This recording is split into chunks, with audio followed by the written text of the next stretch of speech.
Bismillahirrahmanirrahim. Assalamualaikum warahmatullahi wabarakatuh. Alhamdulillah wassalatu wassalamu ala Rasulillah wa ala alihi wa sahbihi wa mawala, amma ba'du. Ikhwati wa akhwati fillahi, a'azani Allah wa iyyakum.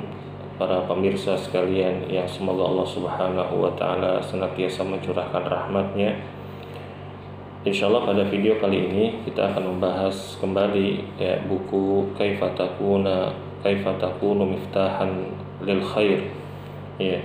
Ini bagaimana menjadi pembuka pintu-pintu kebaikan.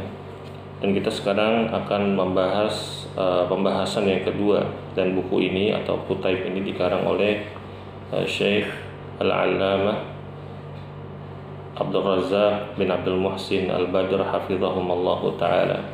Penulis berkata, yakni pembahasan kedua, mengesahkan Allah dan ikhlas dalam beragama. Ketahuilah bahwa kunci-kunci kebaikan yang termulia dan agung secara mutlak adalah mentauhidkan Allah serta ikhlas dalam beragama untuknya. Kalimat tauhid merupakan kunci segala kebaikan, dan tauhid adalah kunci surga. Telah disebutkan di dalam sebuah hadis yang diriwayatkan oleh Al-Hafidz Al-Bazzar rahimahullah di dalam musnadnya dari Mu'adz bin Jabal bahwa Nabi sallallahu alaihi wasallam bersabda, "Miftahul jannati syahadatu an la ilaha illallah." Kunci surga adalah persaksian bahwa tidak ada Tuhan yang berhak diibadahi selain Allah. Beliau Syekh Abdul Razak menyebutkan di dalam kitabnya, sanad hadis ini banyak mendapatkan sorotan dari para ulama, namun maknanya benar dan sahih, tidak ada keraguan di dalamnya. Hadis ini juga memiliki banyak riwayat penguat dan dalil-dalil dalam sunnah Nabi Sallallahu Alaihi Wasallam. Namun saya, yakni penulis, tidak akan berpanjang lebar menyebutkan dalil-dalil ini.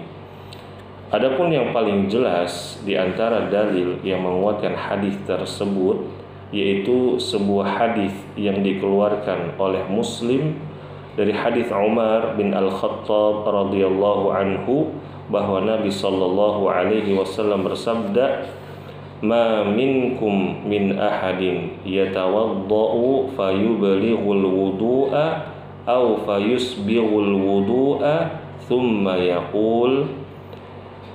Tidaklah seseorang dari kalian berwudu kemudian dia meratakan air wudunya atau menyempurnakan wudunya lalu membaca asyhadu an la ilaha illallah wa anna muhammadan abduhu wa rasuluh illa futihat lahu abwabul jannati tsamaniyatu yadkhulu min ayyiha syaa.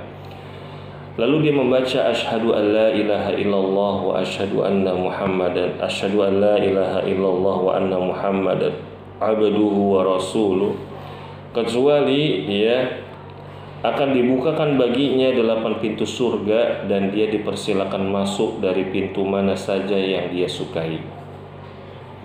Lalu Syekh melanjutkan, jadi tauhid itu merupakan kunci surga.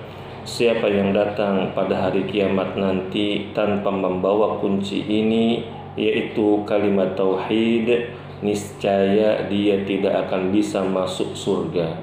Karena itu Allah berfirman tentang orang-orang kafir, "Innal ladzina kadzdzabu biayatina wastakbaru 'anha la tufattahu lahum abwabus samaa'i wa la yadkhulunal jannah hatta yalijal jamalu fi sammil khiyat wa kadzalika najzil mujrimin." Sesungguhnya orang-orang yang mendustakan ayat-ayat kami dan menyombongkan diri terhadapnya, tidak akan dibukakan pintu-pintu langit bagi mereka, dan mereka tidak akan masuk surga sebelum unta masuk ke dalam lubang jarum. Demikianlah kami memberi balasan kepada orang-orang yang berbuat jahat. surat Al-A'raf ayat 40. Lalu Syekh melanjutkan, surga tidak bisa dimasuki kecuali dengan kalimat tauhid. Nabi telah bersabda, la yadkhulul jannata illa nafsun mu'minah. Tidak akan masuk surga kecuali jiwa yang beriman. Hadis riwayat Ahmad, At-Tirmidzi, Al-Hakim, dan disahihkan oleh Al-Hakim dan juga disepakati oleh Al-Imam Adz-Dzahabi. Kalimat tauhid itu adalah la ilaha illallah. Kalimat ini sebagaimana telah disinggung sebelumnya adalah kunci surga. Akan tetapi kalimat ini tidak akan berfungsi dan ia tidak akan dapat mengantarkan seorang hamba ke surga kecuali apabila syarat-syaratnya telah terpenuhi. Al-Imam Bukhari meriwayatkan sebuah hadis di dalam As-Sahih, yakni dalam Sahih Bukhari, dari Wahab bin Munabbih, seorang ulama generasi tabi'in, bahwa ia pernah ditanya, "Alaisa la ilaha illallah miftahul jannah?" Wahai Wahab, bukankah kalimat la ilaha illallah itu merupakan kunci surga? Qala, dia berkata, bala, tentu. Walakin, akan tetapi, laisa miftahun, bukanlah dia dikatakan kunci, illa lahu asnanun, kecuali dia itu punya gerigi-geriginya atau gigi-gigi kuncinya. Fa in ji'ta bimiftahin lahu asnanun, kalau kamu datang dengan membawa kunci yang memiliki gerigi, ya, futihat laka, maka akan dibukakan untukmu, yakni surga. Wa illa lam yuftah laka. Adapun kalau kamu enggak bawa kunci yang ada geriginya tersebut, maka kamu tidak akan dibukakan pintu surga tersebut. Lalu Syekh melanjutkan, ulama tabi'in tersebut mengisyaratkan kepada syarat-syarat kalimat la ilaha illallah atau syarat-syarat kalimat tauhid yang harus dipenuhi oleh seorang hamba supaya kalimat tersebut bermanfaat bagi dirinya. Dan syarat-syarat ini telah disebutkan dalam kitabullah dan juga sunnah Nabi sallallahu alaihi wasallam.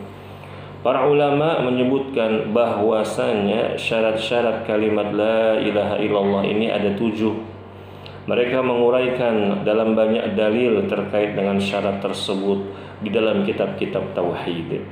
Dan saya, yakni Syekh, akan sebutkan secara singkat.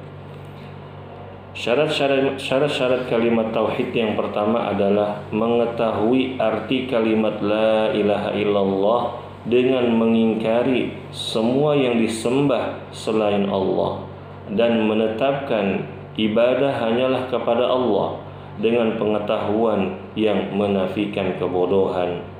Yang kedua, keyakinan yang menafikan keraguan. Yang ketiga, kebenaran yang menafikan kedustaan. Lalu yang keempat, keikhlasan yang menafikan kesyirikan dan riya. Yang kelima, kecintaan yang menafikan kebencian dan ketidaksukaan atau keterpaksaan. Yang keenam, kepatuhan yang menafikan pengabaian. Yang ketujuh, penerimaan yang menafikan penolakan. Seluruh syarat ini terangkum dalam bait ilmun yaqinun wa ikhlasun wa sidqun ma'a mahabbatin wa inqiyadin wal qubulu laha. Ilmu, keyakinan, ikhlas, as-sidq ini pembenaran, ya, mahabbah ini cinta, wal qiyad ini tunduk patuh, wal qabul ini menerima, ya. Jadi ilmu yaqinun ini keyakinan, wa ikhlasun dan keikhlasan, wa sidqun pembenaran, mahabbatin ini cinta, wal qiyad patuh atau taat, wal qabul ini menerima. Syekh Al-Allamah Al-Hafidh Al-Hakami rahimahullah menghimpun syarat ini dalam beberapa bait nazam yang sangat indah yang diberi judul olehnya Sulamul Wusul. Dan di kitab lain Syekh menguraikan terkait syarat-syarat ini dengan cukup luas, yaitu dalam kitabnya Ma'arijul Qabul. Beliau berkata, wa bi syuruti sab'atin qad quyyidat wa fi nususil wahyi haqqan waradat fa innahu la yantafi' qailuha bin nutqi illa haitsu yastakmiluha al-ilmu wal yaqinu wal qabulu wal inqiyadu wal inqiyadu fadri ma aqulu was-sidqu wal ikhlasu wal mahabbatu waffaqakallahu lima ahabbahu. Dengan 7 syarat yang telah ditetapkan dalam nas wahyu, benar-benar disampaikan kalimat tauhid ini hanyalah berguna dengan menyempurnakan syarat-syaratnya, yaitu ilmu, keyakinan, menerima, kepatuhan, kebenaran, keikhlasan, dan kecintaan. Semoga Allah Subhanahu wa taala memberi taufik orang-orang yang dicintainya. Syekh Abdul Razak hafizahullah taala melanjutkan, karena kalimat tauhid yang agung ini adalah kunci surga, maka wajib atas setiap muslim yang ingin menjadi pembuka pintu kebaikan untuk dirinya maupun orang lain agar mewujudkan tauhid dan keikhlasan hanya pada Allah Jalla wa'ala, seraya mengharapkan wajah Allah dalam semua amal, ketaatan, dan seluruh upaya pendekatan diri kepadanya. Hendaklah ia mendekatkan diri kepada Allah dengan cara beribadah kepadanya, berbuat baik kepada sesama manusia, dan bergaul dengan mereka dengan cara yang baik. Allah berfirman, innama nut'imukum liwajhillah la nuridu minkum jazaa'an wala syukura. Ya, sesungguhnya kami memberi makan kepadamu hanyalah karena mengharapkan keridhaan Allah. Kami tidak mengharap balasan dan terima kasih darimu. Quran Surat Al-Insan ayat yang ke-9. Berbuat dan melakukan semua amalan semata-mata hanya ingin meraih pahala dari Allah Azza wa Jalla dan mencari janji Allah yang besar yang telah dijanjikan olehnya kepada hamba-hambanya yang ikhlas. Iya, mungkin ini saja pemirsa sekalian. Ya, insyaallah pada video berikutnya kita akan lanjutkan pada pembahasan yang ketiga, insyaallah. Semoga bermanfaat. Wabillahi taufiq wal hidayah. Wassalamualaikum warahmatullahi wabarakatuh.